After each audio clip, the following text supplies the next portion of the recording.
When I was a kid in South Texas, like most rural folks, we used to burn our trash in a steel barrel. And then the town grew out around us, and they told us, you can't burn trash anymore. What are you, a bunch of savages? That's crazy.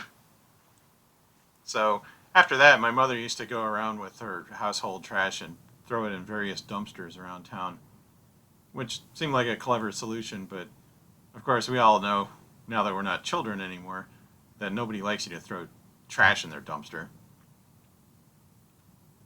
that they're paying for.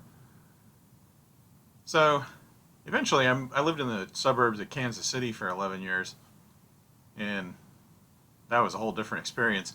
A nice man would come every Thursday and take the trash away and just magically disappeared. But of course we all know where it went. Went to a giant hole in the ground. Because, civilized people aren't supposed to throw trash on the ground. We can all agree on that. What we're supposed to do is put it on a truck and take it to a special place and throw trash on the ground. So it's all in one place. And that turns into a giant mountain that you can never use again because it's all full of trash. So every county in the United States has some spot that's completely ruined because it has this giant mountain of trash on it. I bought my first piece of rural property in 2008, and I noticed that there were little trash piles around in the woods.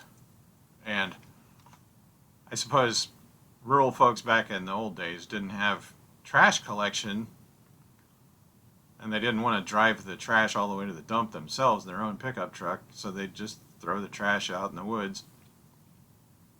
That place had little piles here and there. This place that I bought 2 years ago, where I live now, has one giant trash pile.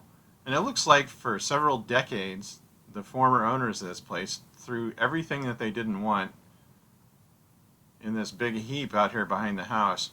There were a lot of tires in there. Last year, about a year ago, I had a big grass fire, and it burned the trash dump. All the tires spectacularly caught on fire, and it revealed the stuff that's in the trash pile. And there's just a little bit of everything. Every remodeling project that they did, like the old toilet is out there all broken up, and the old sink from the bathroom. There's a pile of asbestos house tiles that somebody tore all the asbestos off the house and threw it in the trash pile, even though it's supposed to last forever. And funny, the pile of asbestos tiles still looks good, but the vinyl siding on the house that they replaced it with is just garbage. It looks terrible. But there's just a little everything in here. Old furniture and doors. There's the rings from a paper barrel. And right in the middle of the trash pile is thousands and thousands of glass soda bottles. From the styling of the bottles, it looks like they're from the 1980s. Now, why is it that as a society we've spent so much money to make clean city water supplies that you can drink safe water, but now more than ever people don't drink the public water supply? They drink beverages. They drink soda, they drink bottled water. It's a huge amount of trash that just doesn't need to happen. Maybe we should devote more resources to making the city water more clean and palatable, and then people won't want to make so much garbage bottles.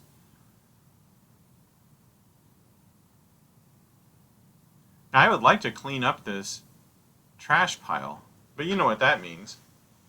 I would pick it all up off the ground, and then it would be loaded onto a truck, and then they would take it somewhere else and throw it on the ground there. So that's the other question.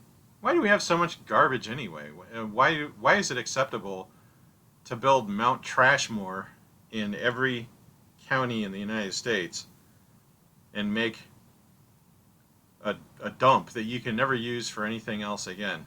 It seems kind of crazy, don't you think? What's the answer to this problem? I'm sure there's an answer. Sometimes I wonder if in the future, a couple hundred years from now, maybe mining will mostly take place in old trash dumps, because that's where all the resources went.